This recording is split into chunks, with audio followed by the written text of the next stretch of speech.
Some of you may have already seen my stop-motion animation, The Princess Who Forges the Sun, and simply wonder, how was it made? Well, lucky for you, in this video, I'll be talking about every process I took to make the story of this princess come to life. Just like any other animation or movies, I must start out with coming up with the ideas for the story first. The story of The Princess Who Forges the Sun is actually just a backstory of one of my characters from my passion project, Yomi, a delivery for the kami, Princess Minari, which I then later adapt and repurpose as a thesis project for my university, with the purpose of telling story about hikikomori in order to raise awareness and develop understanding about the issue. For the inspiration of the story itself, I'm someone who loves topic about mythology and archaeology from all around the world. If it's not already obvious, Yomi, a delivery for the kami, is a fantasy story which is rooted in Shinto mythology. There are already a few people on the comments who noticed the similarity between our princess story and the story of that time when the sun goddess Amaterasu hid in a cave, making the light disappear from the world. For the characters and the world itself, I mainly went with fantasy-like design with some sprinkle of actual Japanese elements in them. A lot of the props are inspired by actual relics from the Jomon and the Kofun period of Japanese history, mainly the clay-doll haniwa of the Kofun period, which are present throughout the story, and the dogu figurine and some pottery from the Jomon period, which are the main inspiration for most of my machinery scenes in the story. Outside of that, I have also sketched up some concept arts to visualize how the world looks as well. After the story and arts were done, I then made a storyboard, which I later made into an animatic to make visualize a lot easier later on the line.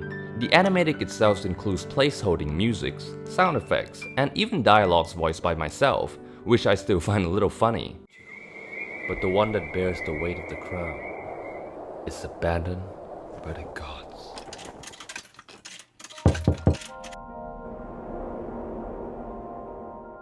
Of course, I will not let you see the whole things here. I might release it one day, but for now, only a handful of people who've seen it are the amazing voice actor who works on the project. Speaking of voice actors, I'm very grateful that so many talented people volunteered to help out with this project through the audition on casting call Club. Here's a little shout out to all the amazing people who brought these characters to life. Leki as the princess, Shiroyuki Tamaya Lupin as the retainer, Ian K as the monk, Court VA as civilian girl, Valerie Side as the young civilian boy, Icy Allen as the male resentful voice, and of course, thank you to all the other people who kindly sent their audition as well. Now that our characters have a voice, it's time to give them a body. I guess this is the part that most people are waiting for. The characters from my stop motion are all made out of paper. It took quite a while to get it right though. The first version of the puppet is purely made out of cardboards and put together using sticky putty. This allows it to have interchangeable parts, but it's just simply too fragile and basically a pain to work with. The second version is made using the same materials with some extra depths, but this time around I used metal pins to put the puppet together instead. This allowed more stable joints movement but took away the ability to change the puppet parts. The third and final version, the puppet itself got a complete overhaul on both visual and how it's made. The puppet is now made with photo paper with some part having plywood support. The joints are now made with magnets, allowing me to easily change the body part of the puppet like an action figure. The props and some other elements are also made with the same material as well. This is probably by far the most tedious part of the project, because I had to cut hundreds of different parts by hand and assemble them. This step alone probably took me at least a month.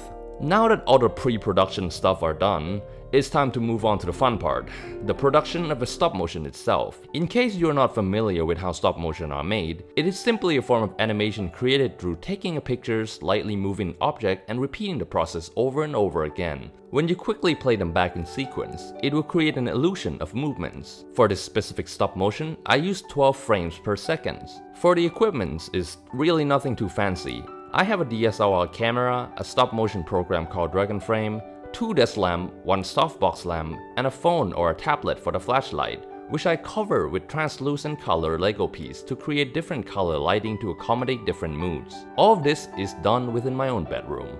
Once I finished filming everything, I went ahead and edited some frames to add blinking movement to the eyes, to make the characters feel more lively. This is done by simply repainting some frame digitally. I also added mouth movement during the editing process, which is done on After Effects. Both of these are very tedious process. However, they're definitely worth doing, because now the puppet feels a lot more alive. After that, it's nothing too fancy, just some sound editings and some color grading.